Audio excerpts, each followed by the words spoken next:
మీరు వస్తా ఉన్నారు. మీరు చూస్తే చాలా బాధాకరంగా ఉంది. ఒక పందిని పట్టించుకుని ప్రభుత్వం ఈ రోజు ప్రజల్ని ఏ విధంగా పట్టించుకుంటుందని నేను ప్రశ్నిస్తా ఉన్నాను.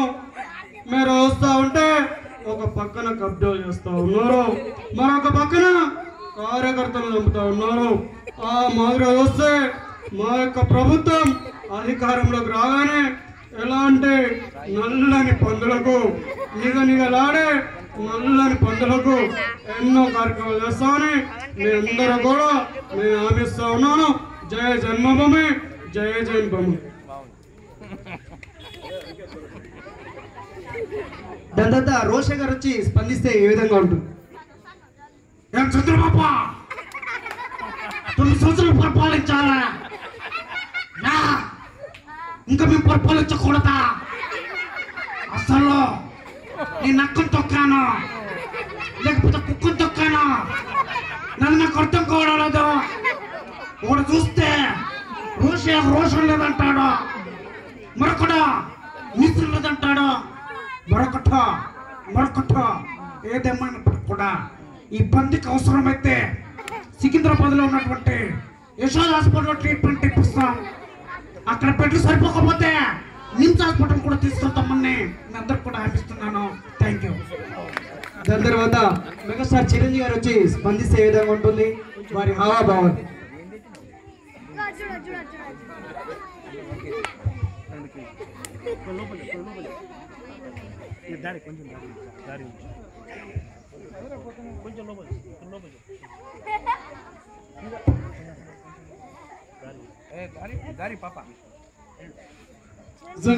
చూస్తుంటే కనుక ఈ బంధువులు చూస్తుంటే కూడా నాకు చాలా బాధాకరంగా ఉంది.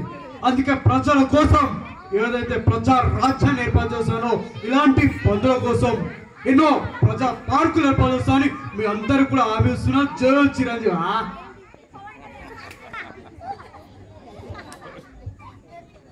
సో అదేవిధంగా బొత్స సత్యనారాయణ వచ్చి స్పందిస్తే ఏ విధంగా ఉంటుంది? అది ఏం మాట్లాడుతున్నారు? పది పట్టడానికి సహజము, దాని గురించి ప్రతి రాజకీయ చేయాల్సిన అవసరం లేదు కదా, అసలు కాదు అది నేను మాట్లాడడం నాకు అవసరం లేదు, నేను వెళ్ళిపోతాను.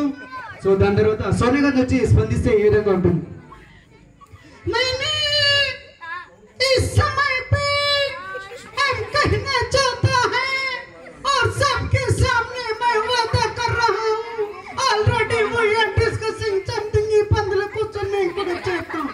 సో విధంగా తీసుకోవచ్చు.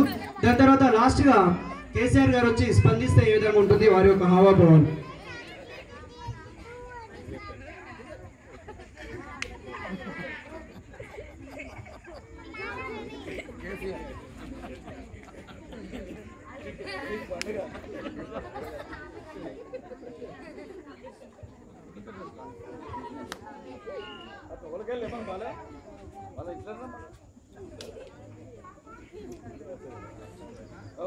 నిధులు